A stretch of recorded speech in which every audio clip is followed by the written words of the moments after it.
actually like, wow, I mean, you can do this too. So it's like people really think that maybe as a woman, you're not all that capable.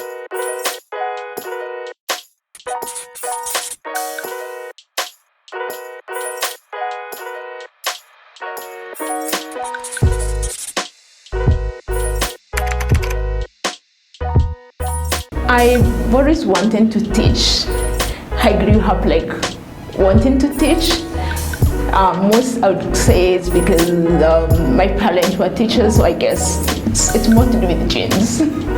So when I came back, actually I would just look for a teaching job, and that's how I started teaching. I started teaching in a college. I've been lecturing for now 10 years plus. It was my original plan. I've actually always wanted to teach, but I knew I also wanted to teach at a higher level of education, because when I came back from India and done my master's, so basically I knew I'd get a lecture job. Because I get to do what I love to do.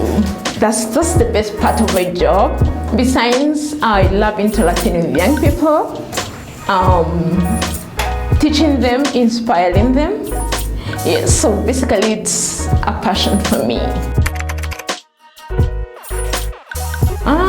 It was beautiful. Apart from cold, yeah, Meru is a bit cold. I would say, those slopes of Mount Kenya. It's a bit cold, but it was beautiful growing up in the tea farms, with parents who were teachers, and having your parents as teachers and them teaching you. It was an exciting growing up.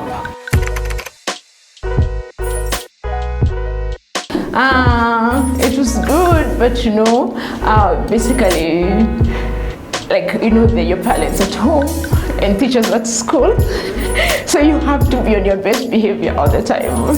Yes. So did it interfere with how you related at home, or was school and was home? No. It didn't. My defining moment? Wow, I think when I went to study abroad. Okay, I grew up with this dream of studying abroad. But somehow it was just like a dream. Like I would tell my siblings, my classmates, that one day I would love to study abroad. But somehow I didn't think it was going to be possible, or I was going to live this dream. But somehow it did happen. Yes. So I would say that I got to live my first dream. Yes, so yeah, and the experience of being abroad was amazing for me. First, I was living a dream that I always wanted, and the experience of being in that country, I was in India, was really amazing for me.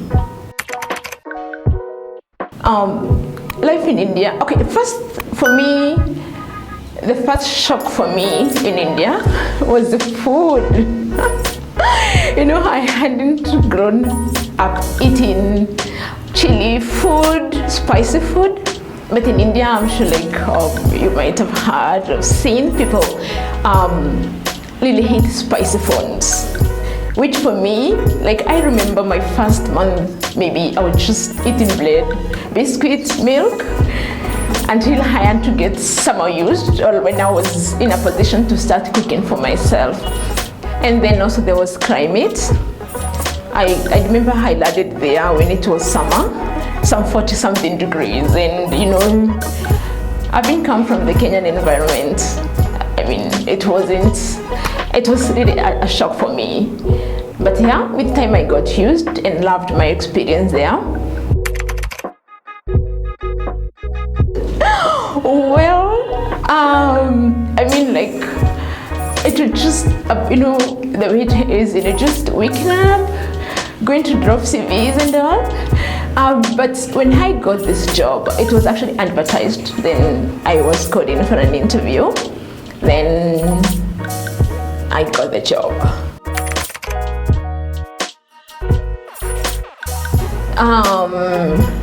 Well, just like most women, people think that maybe as a woman, maybe you're not that much capable. Because I remember, for instance, I teach in the IT field. I remember when I am quite good in programming, and it was a shock because when I went there, we didn't have another programming teacher then. So it was like I was like the one, basically the only lady teaching programming. So people were like, wow, I mean, you can do this too, the male colleagues. So it's like people really think that maybe as a woman, you're not all that capable. So like, I think it was also an inspiration to my students that they were able to see that, yeah, I was the lady teacher teaching programming amongst the other male teachers. So I think, yeah, people should believe that even ladies, we are quite capable too. Yes, I would say it's just true, especially given that maybe there is a feeling that most women aren't that much capable, especially when it comes to some, like for instance, for myself, programming. Yes, and just the way people think that women aren't that good in sciences. Yes, maybe I would compare that to my situation as a teacher in programming. Well, first I would say that apart from knowing that I wanted to be a teacher, I didn't grow up thinking that I'm going to be a writer. Honestly, I wasn't passionate about writing in my growing up. So it happened that, I love reading. I've been reading for a long time, like basically I've been reading a lot, but really not writing, but reading. So what happened is that at one time, with the advent of social media, I started sharing some of the stuff. And then most people were like, wow, you share very beautiful things, motivating, inspiring. Why don't you write all this thing in a book? So, but deep down, yeah, they were right. But yeah, I should probably share all that in a book, but I knew somehow I'm not a writer. So I wondered how I can accomplish that, given that I'm not a writer. But because I'd been reading a lot and I knew the power of goals, so I wrote it down. I said, well, maybe one day I should just write this book. So I just wrote down that I am going to write a book. But that was a couple years. Maybe before I wrote the book, I think I'd written the goal maybe 5 years before. Then every year I would remind myself, well, I need to write the book. But I guess the year would end and I'm back to January thinking about the book again. So eventually it happened that in 2018, I was just hanging out with a friend of mine and I was like, you know what? Look, the friend asked, so what are you going to be doing this year? So I said, well, I've been thinking of writing a book for a long time, but I've never got down to doing it. So my friend said, what are you waiting for? I mean, like, just begin. Then I'd always known actually to accomplish anything, you just have to start somehow. But I think it was a big challenge from my friend and like, please just begin and I'll be checking that you have actually begun already. So I think I didn't want to look like a failure anymore. So I said, okay, it's about time. But I would say it was not easy because like, I'm not really that a born writer, but I had ideas that I could actually put down. But so I then, one Saturday, remember it was around head of January in 2018. So it was a Saturday afternoon. They said, oh well, time time to write my book. So I remember getting a paper, a book, like that, and a pen.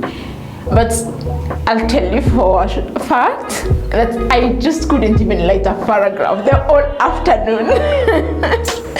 So, okay, like now I was like, what do I write about? So the whole afternoon, nothing. Like I struggled writing a paragraph. But I think the whole idea of sitting down with a book and a pen ignited something in me. Because I remember that Sunday, I woke up brimming with ideas. Like, I mean, like it was a Sunday morning, but I just woke up, got my pen and paper and started writing.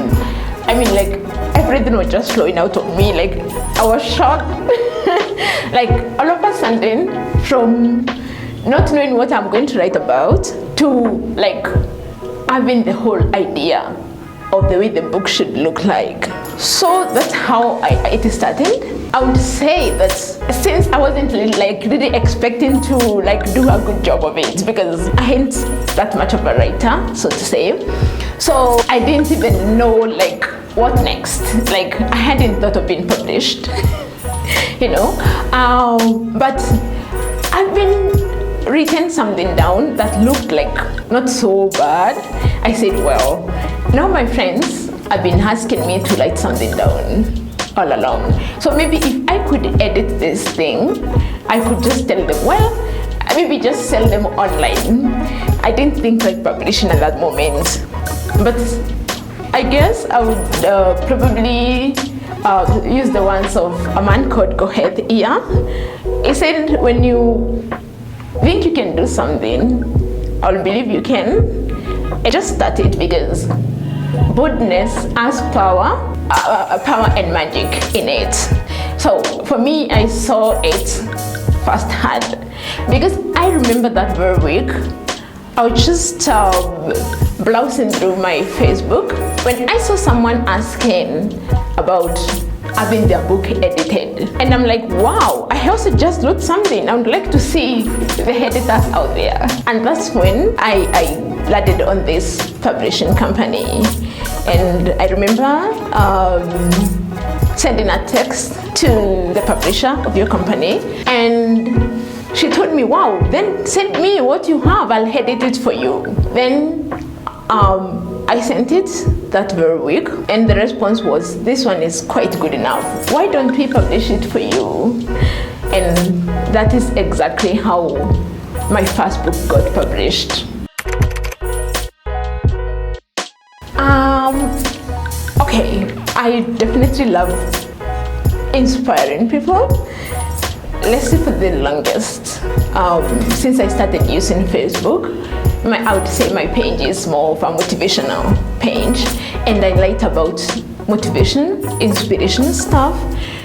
Though lately I wouldn't say have done so much in the speaking bit, but I have written quite a lot.